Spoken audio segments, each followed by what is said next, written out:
Hello, this is Chef John from foodwishes.com with grilled stuffed calamari. That's right, it's actually possible to eat calamari that hasn't been cut up into rings and deep fried. And while this Spanish-inspired sausage stuffed version is more complicated and difficult to make, at least it takes a lot longer. But that aside, these are absolutely delicious, and I think will certainly impress your foodie friends this grilling season. So let's go ahead and get started. And for that, we're going to toss some diced onions and sweet red bell pepper into a pan with a little bit of olive oil and a generous pinch of salt. And we're going to saute that on medium heat until the onions are basically translucent. And that's just going to take a couple minutes. And don't let that golden brown color fool you. That's from the peppers. But anyway, like I said, let's cook that for a few minutes until those veggies soften. And then all we're going to do is turn off the heat and let that cool down while we move on to the rest of the sausage stuffing, starring sausage. So I have one hot Italian sausage. And because I want to crumble this up in a mixing bowl, we're going to go ahead and remove the casing, which as you can see is quite easy. Just slash it and or gash it, peel that off, and then we'll simply break that up into a mixing bowl, which is going to make it a little easier to mix up. So once that sausage has been delinked, we can go ahead and add our cooled down onion pepper mixture. And if you're wondering why I didn't put any garlic in there, it's because the sausage is pretty garlicky. See, that's the kind of stuff you want to think about while you're cooking. And once that's in, let's continue on with the rest of the ingredients, which include one beautiful large egg, some freshly chopped Italian parsley. We're also going to go ahead and season this up with some freshly ground black pepper, a little pinch of smoked paprika, and a little pinch of salt, but not too much. That sausage should be fully seasoned.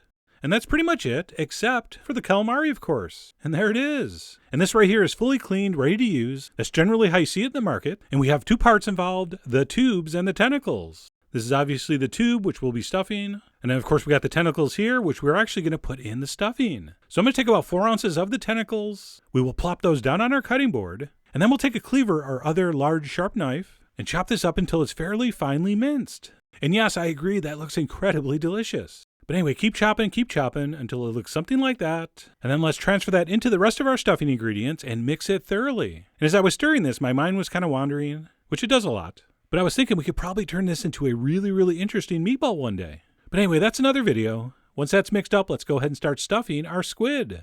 So I'm going to transfer this into a Ziploc bag to show you can use this. You don't need a piping bag. Just transfer it in, snip off the corner, and then squeeze some into your tube.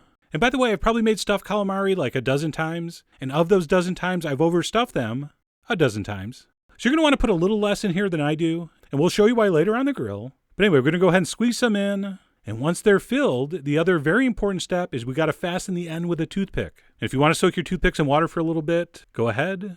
But those are going to char anyway, so I'm not sure if it makes a huge difference. But anyway, we're going to fasten that opening. And here I just used a single piercing. But then I had second thoughts and I pulled it out and decided to go with a double piercing because I remembered I'm a habitual overstuffer. But anyway, you decide. You are the... Man, I wish Prince Albert rhymed with calamari or squid. But anyway, the point is secure the tops with toothpicks. So we're going to continue on filling and toothpicking. And like I said, a plastic bag will work, but it is much messier. And especially on the smaller ones, it's a little tougher to get it in there. It just generally takes longer. So right about here, I remembered I don't work by the hour. So I switched to a piping bag, which is much neater, much easier, and much faster. But one way or another, you're going to get those done. You're going to toothpick the openings closed. And that's pretty much it for this step.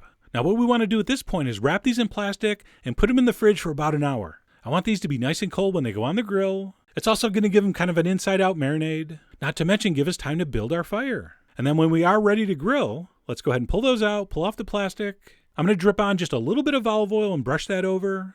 All right, not too much. We don't want flames on the grill. And then we'll also give those a little bit of salt, okay? And I did that to both sides.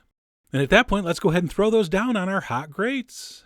And I'm going to do 2 batches. I'll do the big ones first and then the little ones. And as far as cooking times go, total guess, maybe 10 or 12 minutes. I give the first side a couple minutes, I turn it, give the other side a couple minutes, and keep turning them till I think they're done. The simplest way to figure this out would be to use a thermometer and go for an internal temperature of about 155. And also, as I mentioned, if you overstuff them, like I always do, you're going to see some of that stuffing leak out of the top. Not unusual. Just let it cook and eat those little pieces. And then besides coming out of the seam, the other worst case scenario is if it explodes in the middle like that one. But don't worry, it's not as bad as it looks. You'll see, once these are all grilled up and caramelized, they still look amazing. So don't stress about anything. And then right about here, I figured mine were getting close. And I can kind of tell just by feel. But one huge clue, if you're not going to use a thermometer, is when the fat from that sausage starts bubbling out. That means they should be done. But like I said, use a thermometer to double check. And at that point, we're going to pull those off. We'll, of course, give the grill a quick but thorough scraping. And then that's it. We'll simply grill the rest. And this batch here had a particularly impressive explosion. Check that out. That's a good one. But don't worry, even when that's severe, just turn it over to cauterize the wound. And like I said with the last batch, by the time these are all grilled and have those beautiful golden black grill marks, no one will ever know there was an explosion. So those are looking good. Let's go ahead and pull those off. And we really don't have to let these rest. By the time we transfer those onto a serving platter and drizzle them with some beautiful Spanish olive oil and maybe some more freshly chopped parsley, maybe one more little shake of paprika or cayenne. And by the time we've done that, these should be perfectly ready to eat. And I could not even wait to plate these up. They looked and smelled so amazing. I went right in. In fact, I was going to throw a few lemon wedges on this, but I was so taken by this I completely forgot. And it really does taste every bit as beautiful as it looks. Assuming, of course, you think this looks beautiful, which I hope you do.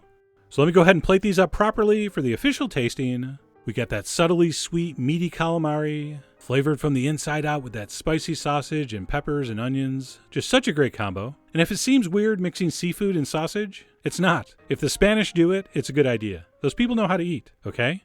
So anyway, that's it. Go ahead and plan a cookout, make up a batch of these, give them to your friends. In exchange, they will bring over beer, and everybody wins. I believe in Latin that's referred to as squid pro quo. Okay? So I really do hope you give these a try. Head over to foodwishes.com for all the ingredient amounts and more info as usual. And as always, enjoy.